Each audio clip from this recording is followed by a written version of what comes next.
akhlak tasawuf ini.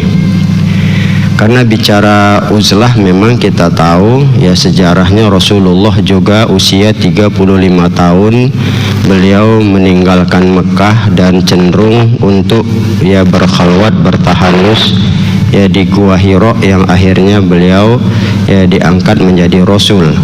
Tapi yang perlu dilihat di situ adalah di mana Rasulullah Shallallahu Alaihi Wasallam memandang bagaimana sudah luar biasanya perilaku orang kafir jahiliyah di Mekah, sehingga memang perlu ada satu sikap yang bisa memberikan ketentraman jiwa.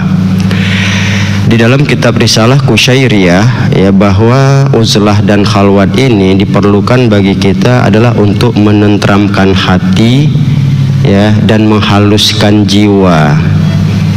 Karena kita kalau banyak kali bergaul itu menimbulkan jiwa yang kasar dan banyak ketidaktenangan karena pengaruhnya itu begitu besar.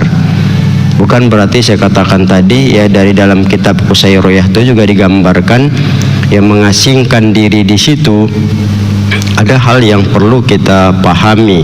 Karena yang diharapkan ya mengasingkan uzlah khalwat ini kan artinya dia berpaling, dia pindah.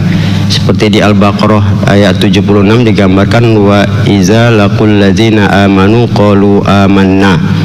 Apabila ya mereka itu berjumpa dengan orang beriman mengatakan beriman, wa iza khalau ila, apabila mereka berpaling, nah, artinya dari kumpulan orang beriman dia pindah, dia mengasingkan, dia menempatkan dirinya itu pada tempat yang lain. Itulah yang digambarkan pada makna khalwat di situ.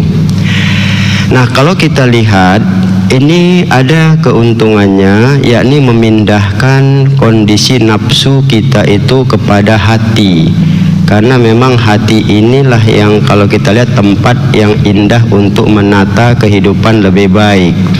Karena kalau kita masih terlalu banyak bergaul dan banyak yang kita lihat, walaupun cara berpikir orang aneh-aneh dan macam-macam, wah tidak tahu informasi dan sebagainya, bukan hal seperti itu. Tapi ada sisi negatif yang harus dipahami.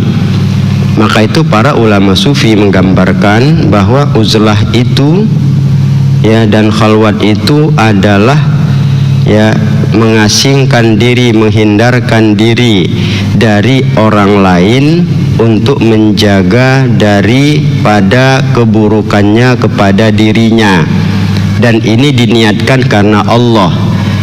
Jadi ketika kita bergaul dan kita mengasingkan diri, bukan berarti kita tidak mau bergaul, tapi kita berniat kepada Allah, karena Allah, bahwa dengan kita mengasingkan diri berkhalwat tadi, terhindarlah orang lain itu berniat buruk kepada kita. Itu yang perlu. Dan yang kedua, kita pun menghindari itu agar kita juga tidak berniat buruk kepadanya. Nah, inilah yang perlu. Jadi ada hal yang positif yang lebih kuat, penekanan untuk tidak melakukan keburukan itu sebenarnya yang diinginkan dari uzlah dan khalwat. Bukan berarti memisahkan diri dari pergaulan. Ini yang harus dipahami ya, ini yang harus menjadi satu titik tekannya. Kita kalau udah nanti masalah sufi udah nyendiri, pergi ke gunung, pergi ke hutan, pergi, ya bukan mutlak begitu. Kalau seperti kita bisa, ya kapan? Malam hari. Ya itu malam hari kita bisa menyendiri, bangun kita, disitulah kita menata keberadaan hati kita. Nah inilah kalau kita lihat sebenarnya yang paling ya penting.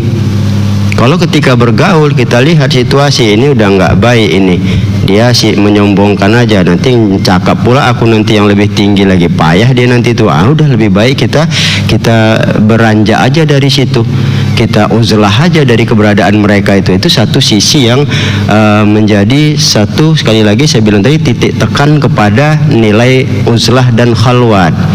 Ya walaupun sebagian ada yang memfokuskan secara khusus sampai beberapa lama, kemudian dia keluar dalam kondisi memang akhlaknya itu baik, Nah, itulah yang dilakukan oleh Imamul Ghazali ya, di menara Masjid Damaskus itu 10 tahun dia berkhalwat, dia mengkoreksi dan sebagainya. Nah, ketika selesai itu dia bergaul di tengah masyarakat, dia bisa menjaga hatinya dan orang tenang, orang tentram. Kenapa? Karena jiwanya juga tenang dan tentram. Itu sebetulnya yang diinginkan dari khalwat itu. Ya, jadi bukan langsung bablas, kalau bahasa orang Jawa itu sama sekali udah tidak perlu lagi bergaul, tidak perlu ini, tidak perlu itu, bukan seperti itu. Ya, Rasulullah kan jelas ya, 5 tahun beliau dari 35 ke 40, maka dikukuhkan Allah sebagai Rasul, baru dia hadapin dengan apa? Hati yang utuh, dengan berbagai macam benturan moral, benturan sikap, ya bahkan benturan fisik. Kenapa Rasul tangguh dan siap? Nah, itu sebetulnya diperlukan dari uzlah dan khalwat itu. Jadi bukan malah kita, wah nggak enak nih berkawan, dah masuk aja ke rumah, ngapain keluar lagi, nanti banyak dosa dan sebagainya. Ini kalau kita bicara begitu ya sah-sah saja secara hukum emosional. Tapi kita bukan itu, karena nanti ketika kita melakukan kebaikan itu akan ada pengaruhnya sama orang lain, karena jiwa kita tuh tentram sekali. Dengan kita bisa menekan hati perasaan kita pada waktu itu dan memahami, karena uzlah ini pun bukan sekedar diam saja berondok, itu kekeliruan. Ya, kekeliruannya di situ. Uzlah ini bukan sekedar kita bersembunyi di rumah, udah diam aja, ngapain bergaul, bukan itu. Tapi ada penataan, ada nilai keilmuan yang perlu kita gali di dalamnya. Ada hal-hal yang di dalam jiwa kita nih, apa yang buruk yang perlu dikeluarkan, dipisahkan dia dari situ, ya diasingkan dari dalam hati kita. Itu sebetulnya nilai uzlah dan khalwat itu. Dan memang memerlukan, kita memang perlu sekali dengan uzlah dan khalwat ini ya, untuk mengasingkan diri dan bersunyi-sunyi diri kita, karena tafakurnya bisa lebih utuh. Nah, apalagi di situ juga didukung dengan kita berzikir, kita ingat, kita menelaah. Ketika kita baca ayat Allah, sudahkah kita memang ya melaksanakannya, sudahkah sifat seperti yang diinginkan Allah kita itu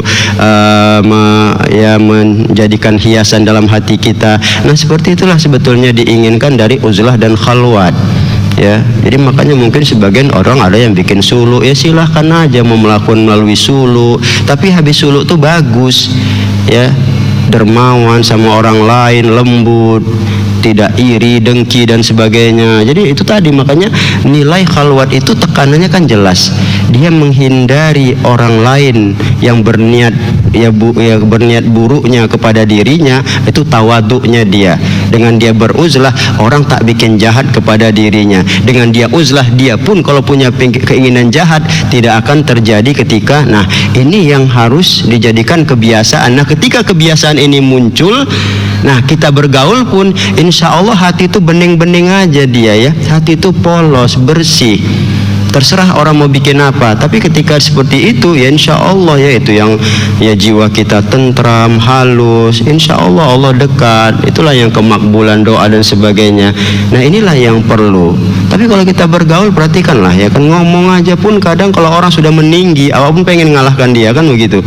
Kalau dia ada cerita banyak hartanya, kita kalau bisa ke langit harta kita biar tahu dia dulu. Nah, itu kan juga hal yang tak betul. Apalagi sisi lain kan, pengaruh-pengaruh yang ada ya, seperti sekarang ini kita lihat kan, berkawan sama orang kaya sampai Rasul katakan hilang 2/3 imannya ya. Berkawan sama ya orang-orang yang tak tentu mulutnya, kadang-kadang ikut juga mulut kita nimbrung di situ. Itulah pengaruh ya, bergaul itu kalau memang tidak terkontrol pada sisi kita bisa memilah dan memilih. Jadi uzlah ini adalah persiapan.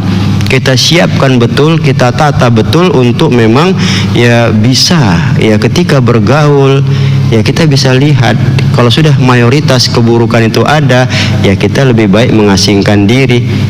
Kalaupun bisa di situ dari pengaruh pribadi kita baik, alhamdulillah kita bisa merubah dan mensikapi orang lain dengan arif dan bijaksana. Nah, seperti itu ya. Jadi jangan terlalu negatif, walaupun orang sebagian ada ya melakukan satu ritual-ritual ya dengan seperti saya bilang tadi di rumah saja ya, kecuali memang kalau kejahatan itu besar. Makanya Zubair bin Awam pernah berkata, ya Rasul, bertanya, kalau dunia ini banyak kali keburukannya itu bagaimana? Ya, larilah kau dari situ. Kalau lari juga dikejarnya bagaimana ya Rasul? Masuk ke dalam rumahmu. Kalau dalam rumah dikejarnya bagaimana ya Rasulullah? Masuk kamu kamar, kunci kamarmu itu. Kalau di dalam kamar juga, tunggulah kematian, itu lebih baik kata Rasulullah. Artinya kan pada sisi keburukan itu yang perlu kita pahami uzlah itu tadi. Hal yang sisi ketika kita bergaul keburukan itu lebih mempengaruhi, disitulah perlunya tekanan uzlah itu dilakukan. Ya, walaupun kalau dulu rohib-rohib ya, seperti pendeta-pendeta kalangan Yahudi dan Nasrani dulu yang mendekatkan diri kepada Allah, ya mereka itu beriman pada Nabi Isa, Nabi Musa, ya mereka memang fokuskan itu dia. Nah, tapi pada dasarnya mereka sendiri pun tidak mau menyatakan bahwa mereka itu orang yang baik. Tapi itu tadi, ketika dia bergaul sama orang, ada kebeningan hati yang memang dia dapatkan. Inilah sebenarnya satu sisi ya dari nilai uzlah ini. Jadi yang pasti bahwa pengaruhnya sangat besar terhadap pribadi kita untuk kita tata lebih baik ya. Sehingga sementara demikian, ke depan nanti kita akan bicara lebih jauh.